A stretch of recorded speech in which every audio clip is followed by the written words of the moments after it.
Hey, good morning. It's Liza with Style Blueprint again. And just like we did yesterday, I'm going to go through our article that we sent out this morning about 5 positive things going on in the universe because we all need a little positive. And I know that right now, I'm just looking at my laptop right here. I know that right now it can be a little overwhelming to look at your inbox. Hopefully you're still keeping up with email, but there's I get it. I get it. All right, so 5 things going on today. So companies helping companies. Oh, this is a great story. So Dr. Peter Swan, he is a physician in Franklin, Tennessee, and he asked a friend who owned a woodworking business if they had any of those N95 masks that they could wear, and it was really out of desperation because apparently he was not going to be able to keep his office open, and so his friend Dave with Goodwood, Nashville, was like, I don't have any, but my friend might. So he ends up, talking to his friend at Just Plain Wood, told him the situation, and his friend donated 8 of them, and Dr. Swar sent someone to grab the masks, and now his doors can remain open. So thank you for the kindness when, oh, and you know what? I said Swan at the beginning. That's my bad eyes. It's Dr. Peter Swar. Sorry about that. Oh, got my allergy eyes this morning. It's all right. It happens every morning, and by about 9, I'm fine. All right, I Spy Neighborhood Edition. This is really fun. So I've heard a couple different renditions of this. We're going to bring another one tomorrow, but this is so fun. So in neighborhoods where they're doing mass games of I Spy, so it goes out on the neighborhood listserv, and it's like leprechauns or rainbows or hearts. So here's a picture. Let me show you. And this way people can walk around and look for the I Spy, like if it's hearts, there's a little heart in the window. And so you can get your kids out and everyone can be on this joyous hunt together, but you're all separate, but playing together. Like that, that's really great.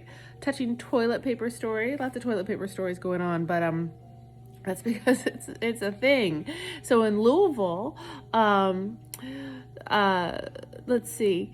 So she woke up, Julie Englehart, and she's a writer for us out of Louisville, and she's at Kroger, and she gets there at 7:20, and there's no toilet paper, and so she's walking through the produce section, and she passes a shopper who has 2 things of toilet paper.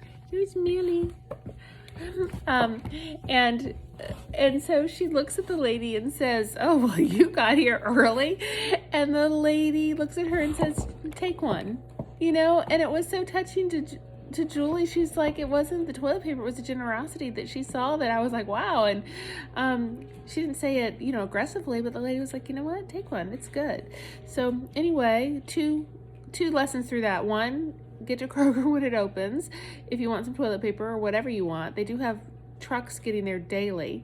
And the second thing is share. This is the time to share, not to hoard, to share.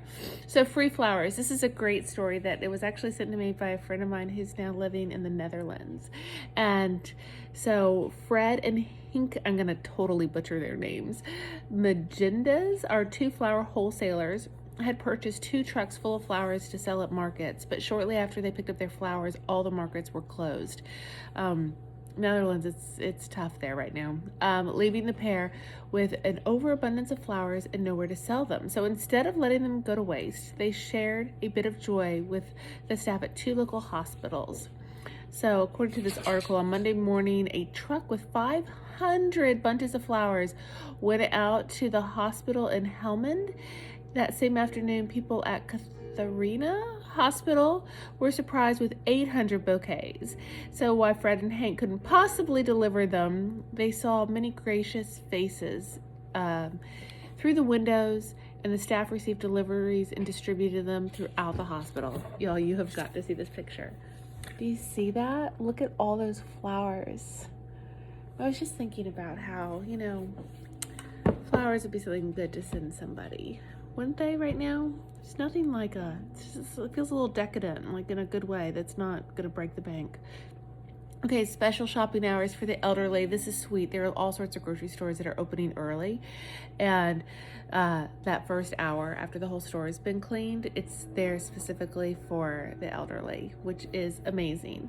So I know that that was 5, but I'm going to tell you about a couple more because we have all these different editions of Style Blueprint in different markets, and so we've been sneaking in other stories in different markets. And one of them happened in Nashville, and it's, you know, Music City, and so on Tuesday in Green Hills, there was a little music jam broke out on a neighborhood's grassy common area. Everyone was, you know, 6 feet apart, but someone just sent out to their neighborhood, hey, at 4 p.m., head toward the green, and, you know, I'm bringing my fiddle, and, you know, come on and play. And other people showed up. Look at these kids that are right here with their violins. And then, see, here they are in the grassy area. And then people came by to listen. It was apparently Irish themed for St. Patrick's Day, which I love. Okay, so an anonymous donor gave $1,000 to Dino's, which is a dive bar in East Nashville, with amazing burgers, and $1,000 to them so that they could turn around and feed people in the service industry. So it helped Dino's, it helped the service industry. That was like a really great win-win. There was one of our former interns, she's just so amazing, Margot Gertner. She put together this huge Google Doc of like all these things that you can do when you're staying at home. And that's on the Nashville edition of Style Blueprint. So Style Blueprint /Nashville. There is a link to that. And then one more in Gallatin. I love this idea. Every community should figure this out. So in Gallatin, they have pandemic pals, and what they're doing is they are connecting people. So you have like someone who's not as susceptible to getting really sick, paired up with someone who may have more of a compromised system or is elderly, and they're pairing them up so that the one person who's healthy and can get out in the community safely can take care of that person who cannot. I mean, that's great. And that's on, it looks like that's on, let's see, the governor has encouraged everyone to be a helper and a good neighbor. And I think in Gallatin, we're doing that. And so this was put together by the Chamber of Commerce. So that's a great thing the Chamber of Commerce can be doing right now where there's not as much commerce going on. And lastly, you know, I love the pictures of visits with grandma, visits with grandpa. So here's another one. They just, they're so sweet. So when you can't visit your loved one, you can sit at a window and talk to them. That's a great way to start your morning, looking at that, thinking about all the inventive ways that we can be there for the ones that we love. So anyway, I hope that you have a good day. I know it's not going to be a great day, but we can have a good day. All right. See you tomorrow.